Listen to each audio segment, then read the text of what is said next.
Do the people in Denver know what's going on? It's like Snoopaloop's green hat in old school. Bring your green hat. No, you know what it is? There was 2 fumbles in the Super Bowl last year. Who had them? Demaryius Thomas and Peyton Manning. Those were the 2 fumbles that they had. And so Demaryius Thomas actually got the green ball earlier in his development as a wide receiver. So Tyke is the wide receiver coach out there, so he gave it to him. And so that's why they want to work on ball control. And I got a feeling the reason why it's green is because that's the money ball. If you go ahead and you're that good, this offense, the only reason why you're going to lose the game is if you go ahead and fumble that ball. Interesting. Right. And it wasn't just the Super Bowl either. This is a team that lost 16 fumbles during the regular season. You know, I think you have to give them credit, right? It's not like something they're shying away by carrying the ball in front of the media and kind of acting, you know, in the teenage sort of retort that he made. You're kind of showing that you're not shying away from this thing, and this is something that you're going to focus on. Yeah, the A and B conversation, you can see your way out. I still can't believe he actually said that. A new acquisition for the Broncos, Aqib Talib, made some headlines when he said he believes Peyton Manning is the better quarterback than Tom Brady. Of course, he played in New England last year.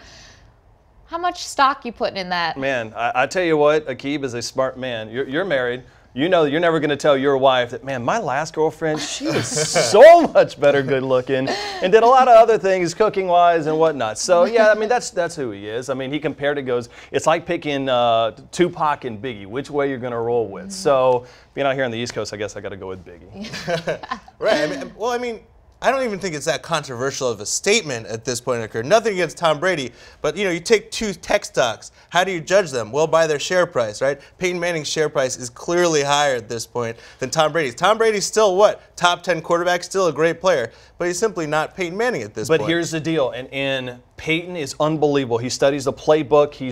He knows what color that green ball is going to be beforehand. But the thing is that Brady has this middle finger mentality that when it goes against him, he's like, come over here, we're going like the program and the quarterback where he starts, we're hunting for dinner, right? And Peyton gets blinders on. And I think that's what's hurt him, and especially hurt him in the Super Bowl. Yeah, I mean, I think there could be a case to be made that he outthought himself in the Super Bowl, giving him 2 weeks to prepare, maybe did a little more harm than good.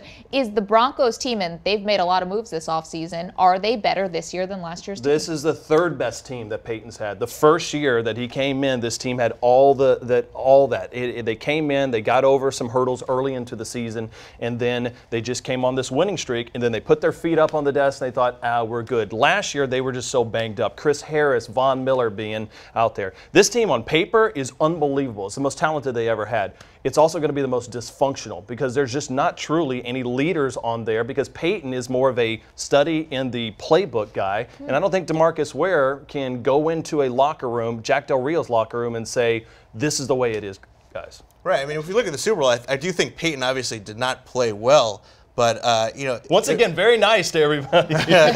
All right. Peyton played very poorly there you go. in the Super Bowl. But really, if you look at what happened there, it was just a thorough demolition on the part of the Seahawks, and really came down in large measure to the offensive line, right? I know that, you know, Ryan Clady should be back to health here. That'll help him a little bit. But that line still has some trouble, right? I don't think the addition of Talib and T.J. Ward and you know, DeMarcus Ware, that's not really going to help them at the core. I think when push comes to shove, really physical pass rushing teams will still give this team a lot of problems. And that's the type of team you see late in the playoffs. And at practice every day when they're working out at Dove Valley, which is Broncos headquarters, they shout out 35 if anybody gets tired because that was the point differential of the Super Bowl, 43-8. So 35 is a rallying cry, and that's kind of an embarrassing rally cry in Denver right now. You know, that is really stark, and also I'm just glad they're not saying Omaha. Can we get over the Omaha?